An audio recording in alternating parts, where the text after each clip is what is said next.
Arizona Wildlife Views, brought to you by the sale of hunting and fishing licenses and the Heritage Fund, lottery dollars working for wildlife. Some projects made possible by the Sportfish and Wildlife Restoration Fund.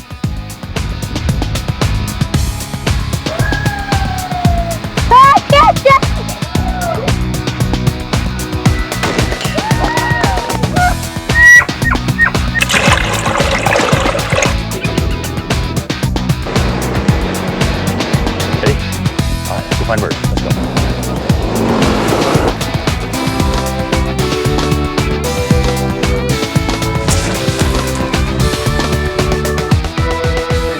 Good evening and welcome to another edition of Arizona Wildlife Views. I'm your host, Jim Harkin. On tonight's show, we'll meet some Phoenix Zoo turtles who are headed for a new home. Then we'll travel around the state and show you where your favorite sport fish come from. But in our first story tonight, we get to experience the thrill of watching a bald eagle be returned to the wild. It was January 24th, 2007, when a broad coalition of public agencies and private businesses signed the Bald Eagle Conservation Agreement, assuring that the bald eagle would continue to receive the protections it needs to thrive in Arizona. The Management Committee developed a conservation agreement for the bald eagle in Arizona to facilitate responsible state management of this species. This document outlines how the department, through its partnerships with the committee, will manage for threats affecting the bald eagle in Arizona. And if we can do that, we'll prevent those threats from happening and hopefully see that population grow as we've seen throughout the past years. A test of that agreement came in May when a member of the public spotted a juvenile bald eagle on the ground in increasingly poor condition. USDA Forest Service personnel initiated rescue protocols by contacting the Game and Fish Rescue Team. The young eagle was then delivered into the caring hands of volunteers at Liberty Wildlife Rehabilitation Center. This eagle came in from Needle Rock. It was found by a member of the public, and they called Game and Fish then brought him to us for to be, have his strength built up, be rehydrated, been allowed to let his wings flap and grow muscles and really strengthen himself so that he can do, or she could do, what she needs to do to succeed in the wild. And then we released live prey so she could prove to us that she was capable of killing, and although it's not the best possible world, we did the best we could do for her to have a second chance. Over the years, the department has delivered around 70 eagles into Liberty's care. That history, along with the dedication of their professionals and volunteers, garners Liberty Wildlife the highest respect of the agency. But Megan placed down accolades for her team. It's not about us, it's all about the wildlife. Usually, arrival at Liberty means immediate treatment, and that starts with reducing the stress they're under. And once it's in, it's examined, and we do just a basic triage to see what's going on. The main goal is to keep them quiet, warm, and in a dark space so that they can settle in, become less stressed.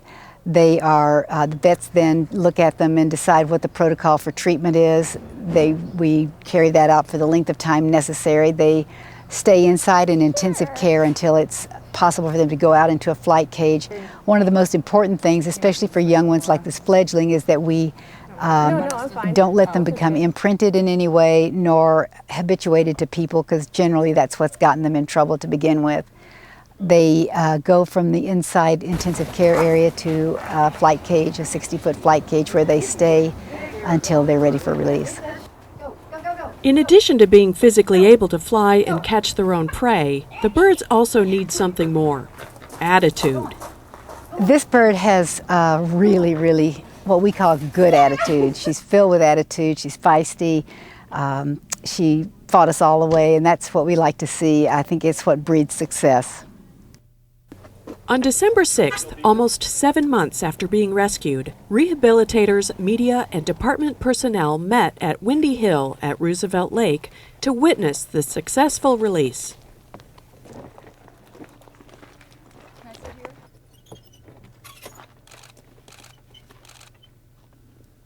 Come on, bud. It is said that it takes a village to raise a child. It certainly takes one to raise an eagle. But Liberty's village is getting a little cramped. After 25 years at their present facility, plans are underway for a new home. We have a lot of people at Liberty Wildlife. We have a lot of volunteers. We do have cramped quarters. We've been where we are for 25 years, 26 years, and we're in the process now of relocating to Papago Park, adjacent to the Phoenix Zoo. We're really looking forward to having room to spread our wings. The new facility is going to be a state-of-the-art facility. We have architects that are designing cages that really will meet all our needs. In fact, our eagle cage, the cage that we'll use to rehab all our eagles, is going to have a pond in it so that they'll be able to fish without using the pathetic things we used right now, which is a kid's wading pool. So it should be a lot better. Even though the bald eagle was taken off the endangered species list in August 2007, they still need the public's help to flourish across the state. You can help conserve these magnificent birds by eliminating human disturbance near breeding areas, properly disposing of used fishing line, and reporting sightings of eagles in peril. Then maybe you too will spot one of these stately birds sitting high atop a pine tree keeping watch over his domain. The Phoenix Zoo is one of my favorite places to hang out. Maybe walk the Arizona Trail and see what kind of fauna there is here in Arizona. Recently, we joined some biologists in an unusual study happening right here beneath my feet. Can you pull the trap up? Okay. Okay. There we go. Yeah, they didn't give us a lot of slack, did they? Okay, we got one in here, and this is the open end, so we'll get this end off. That trap they're working on is a hoop trap, and it's being used to catch, of all things, turtles. Red-ear slider girl, of breeding size already. What we're doing is we're collecting all the non-native turtles here that have been dumped in this pond over the years. These volunteers are removing turtles from the Phoenix Pond in an attempt to limit reproduction. As the young turtles come out of their egg, they need to seek their own territories.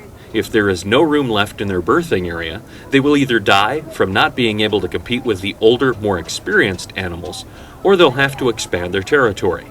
In the case of these non-native turtles, this means a hike to the closest native waterway, and that could adversely affect native turtle populations. Because these guys will leave the pond and they will travel a long ways. We've had golf courses being emptied and find them 5, 6, 7 blocks away within a day as these golf courses, ponds have been emptied out. If they were to get out of these waterways and into these other waterways down here, let's say the salt or something else like that, they compete with our natives, which is the Sonoran mud turtle. And these guys are actually big enough to eat the babies and kill them. I've even seen these cannibalize each other. So. Exactly how does one go about capturing a turtle? So from the boats, which we put into the water, we set traps, which are hoop nets, which are used to trap turtles. And we bait these traps with sardines, which are irresistible for turtles of any species. And we will then leave these traps in the water and check them twice a day. And when we check the traps, we'll remove the turtles and then add additional bait as an attractant for more turtles to go in. The hoop nets are positioned to allow the turtles to come up for air periodically. Although many turtles spend large amounts of their lives underwater, all turtles breathe air and must surface at regular intervals to refill their lungs. And once the turtles are removed, we bring them over to the processing station. Ooh, this one has a deformed jaw. Oh, and apparently pretty strong jaws. It's a female red-eared slider. Where we will identify them for species. We will determine whether they're male or female. We will weigh them. We will measure their midline carapace length, which is the longest length from the front of the turtle shell to the back. And if they are males, we will give them a unique identification number, and the males will then be placed back into the pond at the end of our trap session. 246 for MCL. The females will not be marked and will be made available for adoption to approved homes through the Phoenix Herpetological Society. And we'll try to find homes for them in individuals' backyards that have ponds. So, and as you can see, these guys have done quite well here in the zoo over the years. I mean, there's just been a ton of them. So last year we even caught babies. So they're breeding very successfully here, so we've got to be very careful with these guys. They don't belong here. 230 for plastron length. The males are given a unique identification number, which is then notched into their shell. This is a male non-native turtle that we captured last year, and you can see here that we have a notch in one of the marginal scutes, which are the outer scutes on the turtle shell. Here is another notch, and then here is a third notch, and these notches are unique to this animal. No other turtle will have this combination of notches, so we can identify it from year to year when we capture them. How does one determine if it's a male or female? Aurora Stiles knows. Well, it's the fingernails and the tail, because the fingernails on the males are longer and the tails are longer. We put the males back because they provide great joy to the number of visitors that come out to the zoo. The turtles they are taking out of the zoo pond are released by folks who originally had them as pets, which isn't exactly a great idea. Aquatic turtles really don't make good pets for a variety of reasons, one of which is salmonella. Most humans come in contact with salmonella bacteria and a whole host of disease-causing organisms on a daily basis. But because they have a healthy immune system and they come into contact with relatively small numbers of organisms, they don't contract the disease. Those humans who do become infected with salmonella usually have a mild, self-limiting illness, characterized by diarrhea, fever, and abdominal cramps. However, the infection can spread to the bloodstream, bone marrow, or nervous system, leading to severe and sometimes fatal illness. Such severe infections are more likely to occur in infants and in individuals whose immune systems are compromised. A second reason they don't make good pets is you buy them when they're small, they fit in an aquarium, but as they get larger, they need to be in an outdoor pond that is fenced so that they can't escape. And they really don't tame nicely. They become, I want to say, bitier and stinkier as they grow up. But basically what we've got here is a good example of irresponsible ownership. People get tired of and don't realize what they're getting into, and they dump them into our native or natural waterways, whether it be a pond like this or rivers, and even our lakes have these in it. And basically they've broken the law. Releasing a non-native species into the waterway is a violation of the game and fish laws, and it's also irresponsible. There are other alternatives they can do, like finding another home, taking it into the Phoenix Herpetological Society. We'll house them until we find an adequate home for them. These guys don't do well in aquariums, and it's not that they don't thrive. The problem is they're constantly pooping in the water, and it smells real bad, and I don't care what filtration you have. And when they get big like this, I don't care if you change the water daily. The odor is going to drive you nuts inside a house. They're actually do much better if we keep them contained to an outdoor pond. First of all, it's healthier for them, and then put some kind of filtration system on it. You don't have the smell, and they thrive because of our temperatures here. And then if you have a little bit of dirt out there in the winter, they'll even hibernate either in the water or they'll come out on a sunny day. But we actually get them where they sleep in the water and only come up about once every 8 hours to take a breath. These guys are very prolific breeders, so I wouldn't suggest going out and getting males and females, because you're going to end up with a whole lot of these things. We just got to get people to realize what they're getting into, and they need to understand that these are not for everybody, to be quite honest with you. Red-eared sliders are by far the most commonly caught species, but they are not the only species found here at the zoo. Today is a very hot day, very still day. You can see that there's an awful lot of turtles out here, and these red-eared sliders are not the only turtles we have. We have retrieved snapping turtles out of here, which aren't allowed in the state. We've retrieved a bunch of soft-shell turtles in here, which are extremely predatory turtles, and they've been artificially brought into Arizona, and they're thriving in just about every waterway we have. And they play havoc on our native turtles. I mean, they eat them readily, so this is not a good mix for us at all. Like most game and fish activities, this project would not be possible without dedicated volunteers. This weekend, we are using over 120 volunteers from the Sierra Club, the National Turtle and Tortoise Society, Phoenix Herpetological Society, and many other people who are just generally interested in turtles. Here's an interesting fact. Researchers have discovered that a turtle's organs do not gradually break down or become less efficient over time, unlike most other animals. It was found that the liver, lungs, and kidneys of a centenarian turtle are virtually indistinguishable from those of its immature counterpart. This has inspired genetic researchers to begin examining the turtle genome for longevity genes. Did you know that before the Phoenix Zoo was here, this used to be an Arizona Game and Fish Department fish hatchery? Well, a lot has changed since then. And in this segment, we'll take you up north and show you where we raise those fish that we all love to catch. If people concentrated on the really important things in life, there'd be a shortage of fishing poles.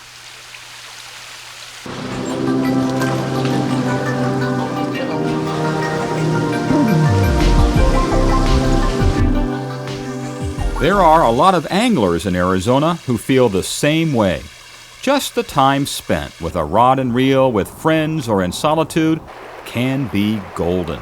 We are graced with abundant fishing here in our many lakes and rivers, and the Arizona Game and Fish Department is doing its part to make sure there are plenty of fish to catch. This is the Arizona Game and Fish Hatchery at Page Springs. Assistant managers John Diehl and Cindy Dunn are preparing one of their stock trucks to safely transport a load of rainbow trout. We have 1-ton trucks that haul approximately half the fish probably that we stock out, and has about a 500-gallon tank on the back, and it's kind of like a big ice chest. It's designed so that it keeps the fish alive from the hatchery to the water that we're stocking. And so in the tank it has some systems that help keep the fish alive. There's O2 stones, oxygen bottles that bubble the oxygen in, that's the main thing. We put the water in there and we cool that water off and ice it, because at the lakes that we go to, they're generally colder than our hatchery. We have one of the warmest hatcheries in the whole U.S. for raising trout. We have a fish pump set up on the raceway that we are harvesting to stock the fish out on. And she goes to one end of the raceway with a pusher screen and pushes those fish up to the other end where the fish pump is. And the part of the fish pump that's down in the water, there's a funnel with a centrifugal pump that pumps the water and the fish up to the top of the funnel apparatus on the fish pump trailer. And at the very top inside that funnel, the water and the fish separate. The water returns to the raceway and the fish drop out the white tube into the truck. There's a calibrated gauge on the side of the truck to make sure just the right amount of fish are transported, all to keep them healthy until they reach their final destination. Then the process is reversed. When we get to the lake, we generally check water quality. But today we were stocking some fish in one of our ponds, a show pond. When we get to the lake, we will check the water temperature and the pH.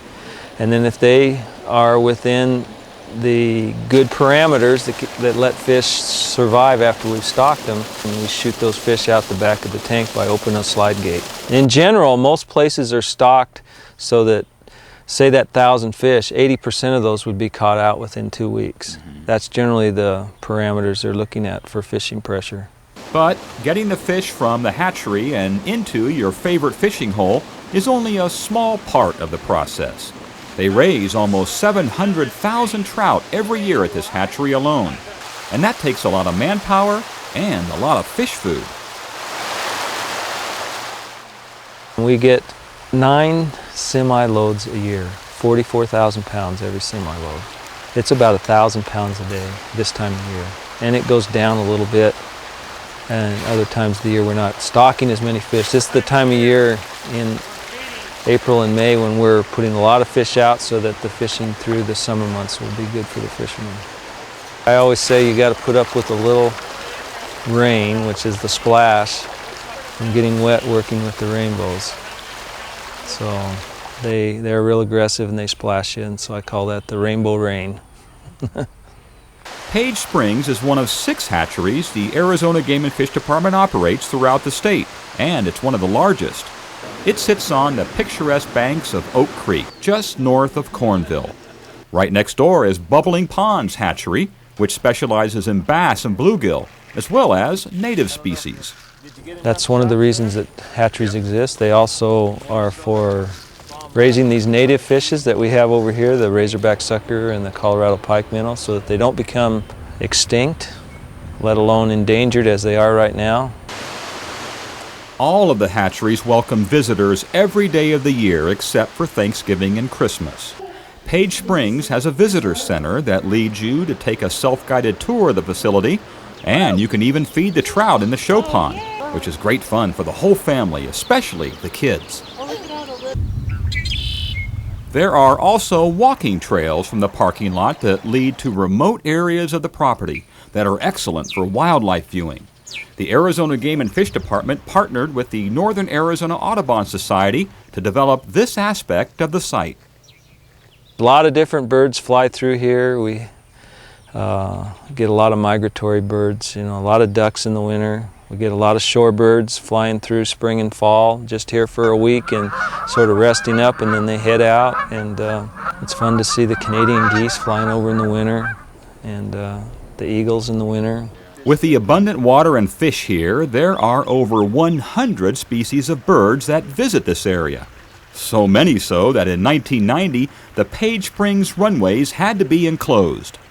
There was rookeries of great blue herons all over up and down the creek, and they came in very heavy, and we lost approximately 20 to 25% of our fish would fly out of there, mostly during the off hours in the early morning or late evening or at night. And night herons did fish almost all night, and so it was a big loss, and so we covered our raceways and we eliminated that loss from that predation. Now, we told you that Page Springs was the state's largest hatchery, and it specializes in rainbow trout. Now let's visit the smallest, which is helping an Arizona native make a comeback. This is the Arizona Game and Fish Hatchery at Silver Creek, a small but vital facility that raises and stocks the native Apache trout. They're the native fish of Arizona, Gila trout as well, and they were in the higher mountain streams in the Apache Reservation along the Mogollon Rim. And they probably were reduced mostly in numbers because of our introductions of brown trout, which eat the Apaches, rainbow trout, which interbreed with the Apaches, and in some cases brooks will outcompete the Apaches. So it was just kind of a tough go for the Apache trout when we brought all these other sport fish in. The Apache trout, which is the Arizona state fish, could become the first native fish in the United States to come off the endangered species list. Silver Creek raises about 100,000 Apache trout every year and then stocks them in the White Mountains as part of the Apache Trout Recovery Program. When we get them, they're 3 inches, and we grow them to 9 inches. The standard size fish that we stock out is 9 inches.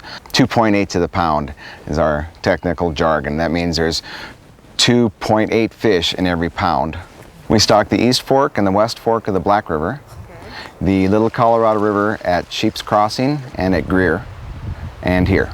This hatchery sits on a portion of the old Borden Ranch, which the Arizona Game and Fish Department purchased in 1978. The historic ranch house now serves as offices, and the land around the hatchery is open to the public. It's a great place to find wildlife like antelope and a wide variety of birds such as this osprey, who seems to be trying to figure out how to get all this netting out from between him and an easy lunch. One of the other unique things about Silver Creek Hatchery is we have 840 acres wildlife area and a lot of archaeological sites. And of course, with water like this and in an area like this, it attracts a lot of wildlife. And then, of course, a lot of Native Americans were living here and utilizing the water and the wildlife. And right here you can see that they were chipping arrowheads, and this even looks like part of an arrowhead. And up and down the creek we have about 2.5 miles of stream that has numerous sites on and some petroglyphs and a lot of area for sportsmen to fish. Now, you can't fish at the actual hatcheries, but the streams that flow out of them are open for fishing and are usually well stocked. From the hatchery down to the bottom of our property is about 2.5 miles of stream. In the winter we have a catch and release season. We stock a little bit larger fish and a few more fish in one stocking, and then throughout the winter they catch and release. And then in the summer we put in fish every week because people, just like the rest of the state, can take 6 fish a day. The Silver Creek Hatchery has one area that raises rainbow trout. Big rainbow trout. and they are stocked as incentive fish to give Arizona anglers something special to try to reel in. This year I put out 13 incentives that averaged 5 pounds. One was 8. We try to put incentive fish out every year at the beginning of the catch and release season. Next year we're going to have quite a few more because we held these over. We've never tried to raise fish second year here before. So these fish will be, instead of a year and a half old, 2.5 years old. We might only put out 100 of them and keep another 100 for the following year. Then they'd really be incentive fish. This promises to be a great year for fishing in Arizona. So if you haven't fished for a while, or if you have family members who have never tried it, this would be a perfect time to get together, head outdoors, and spend some quality time discovering the joys of fishing. And rest assured, the Arizona Game and Fish Department will continue to provide plenty of fish just there for the taking. All right. And that's our show for this evening. If you'd like any more information about anything you saw on the program, please go to our website at azgfd.gov. On behalf of producers Carol Lind and Gary Schaefer, I'm your host, Jim Harkin. We'll see you next time.